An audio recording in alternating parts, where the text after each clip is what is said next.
Welcome back to Overcomplicated Life Hacks, where we troubleshoot your simple problems by creating absurd contraptions, because according to Jackalope 1217, making original content means you're all out of ideas. Wait, that doesn't make sense.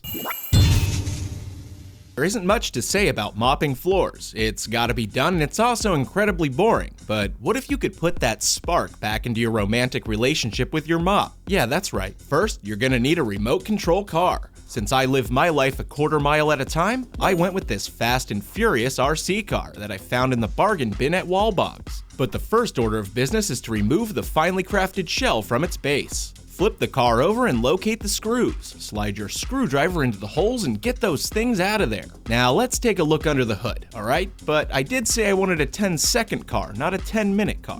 Next, get your mop or floor scrubbing apparatus. Whichever it is you choose, make sure that the mop or scrub head can be detached with relative ease. We have to keep this rig as light as possible if we're gonna race for pink slips. Alright, go ahead and get excited, because we need the OP hot glue gun. Take the mop head and position it so it's not dragging, but also not propping your back wheels off the ground. Now start applying that glue, but keep in mind traction will be extremely important on a wet floor, so tweak this a bit until you find something that works perfectly. Your mileage may vary. Here's an example of something that doesn't work. I first tried putting the mop head at the front of the car. While it turned the mobile mop into a real drift king, there just wasn't enough traction at the back. So that's where the weight needs to be, in the trunk.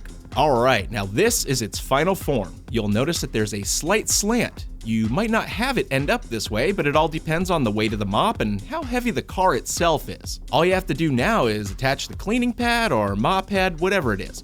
I'll just be attaching it to the front fasteners and let the rest drag behind the car. Alright, take it to a dirty floor and let it rip. This thing is absolutely amazing, and while it's overcomplicated, it's way more fun than regular mopping. Your friends will come over and ask you, what's the retail on one of those? To which you'll obviously reply with, more than you can afford, pal. Ferrari.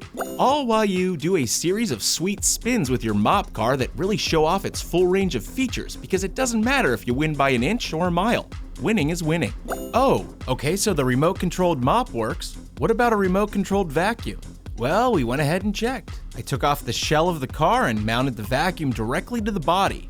A quick test shows that it can move around with no issues. This is fantastic news. The only problem is that the intake doesn't even come close to reaching ground level. We can solve this little problem with a paper towel roll and some clever folding. You just shove it in there and then seal it all up with some strong tape. But let's go ahead and make sure it's retained its suction properties before mounting it back onto the car. Okay, looking good so far. Yeah, I think that'll do. Our faux Roomba is almost ready. Once I mounted the vacuum back on the chassis, the tube was hanging far too low, so it needed to be cut at an angle that was close to the ground so it could pick up things. I measured out about a centimeter from the bottom and snipped the rest off. This looks perfect for quick cleanup jobs, not to mention the potential to hit corners. I went ahead and poured tons of pepper all over my kitchen floor, so let's let her rip and see what this thing can do. It makes quick work of the piles with little effort. Obviously, this isn't something you would get a deep clean on your carpets with, but little chunks of food or pieces of dirt, dust, all that kind of stuff is gonna go bye-bye. So there you go, works great. So you're going on a little vacay and you decided to bring along your forever puppy. Well, you certainly can't be walking around the airport hauling a gigantic doggy bed, but your pooch is gonna need a place to hang his or her hat once you arrive at your destination. Here's a streamlined solution that's sure to make quick work of this insidious debacle. First, grab an empty suitcase that's slightly larger than your best friend. Place his or her food, treats, and perhaps even toys directly on the bottom. Now grab a nice fluffy pillow and set it right on top of all the goodies. Tuck it in there nicely so it's snug and secure. Next, you're gonna need a nice soft blanket. Fold it over a few times to get as close to the size of the suitcase as you possibly can. Once you've got it sized out correctly, lay it on top of the pillow and push the sides and corners into the crevices until it has a nice tight fit. Perfect. Now close it up and head out for your travel adventure. When you arrive at your destination, just plop down your collapsible carry-on canine canopy and call your fluffy buddy on over. Now keep in mind, they might not understand at first, so keep a treat on hand to lure them over into pure mobile bliss. And hey, after a few minutes, your pooch might be having a little vacation of their own. That means it worked like a charm. We all hate it when you want to watch some TV, but the remote is absolutely nowhere to be found. Our lengthy and effective solution begins by swapping out the smaller remote for a much larger one.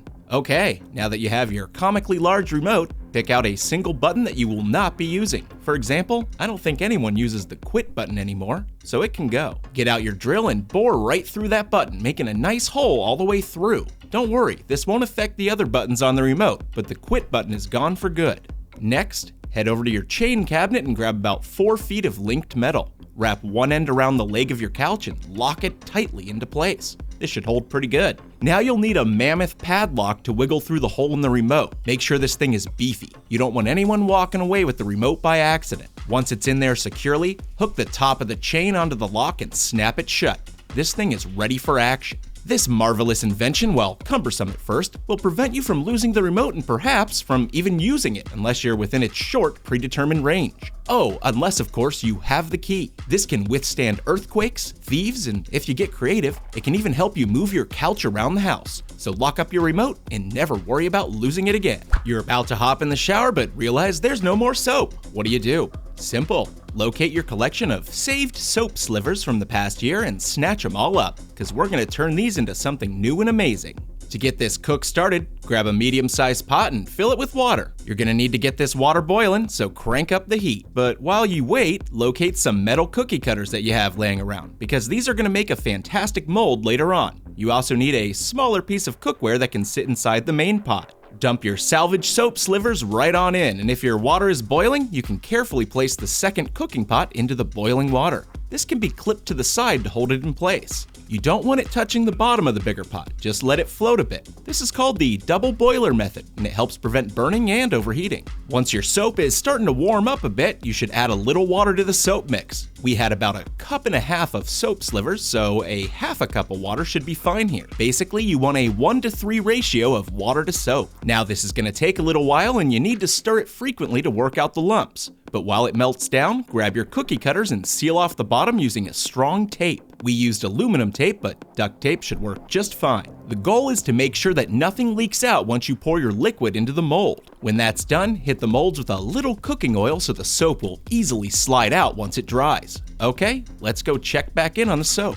Oh, this is looking good. It's actually ready to go. Now here's an optional step. If you'd like to infuse some extra flavor into the soap, you can add several drops of essential oil right to your batch. Just drizzle it in and stir it up real good. Now carefully pour your molten soap into the molds. Do this slowly and try to be careful not to spill any all over your work area. It's also a good idea to leave a little room at the top. If your mixture is chunky, then you need to heat it a little bit longer. You want a nice smooth pour for optimal results. When that's done, set your molds out to dry, which surprisingly doesn't take very long. In fact, after just about 20 minutes, you'll notice the soap is hardening already. If you want it to be super solid so that it doesn't just fall apart, it's best to let it cool overnight and even better all day and night. Well, it looks like our soap is finally ready.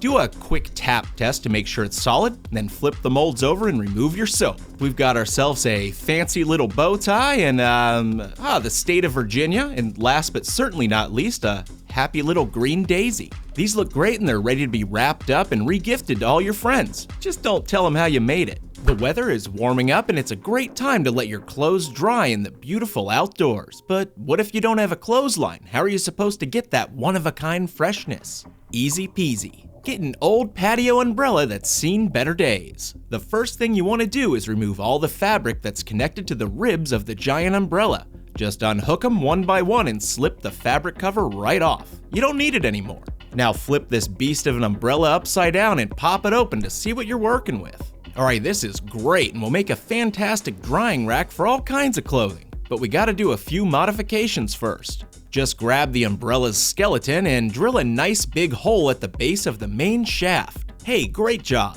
You're gonna need an outdoor enclosure or a tall pole. This'll serve as a mounting point for our clothing rack. Now head over to the outdoor ceiling hook and hoist that puppy right into place. Make sure that the hook can support the weight and let it drop. Boom!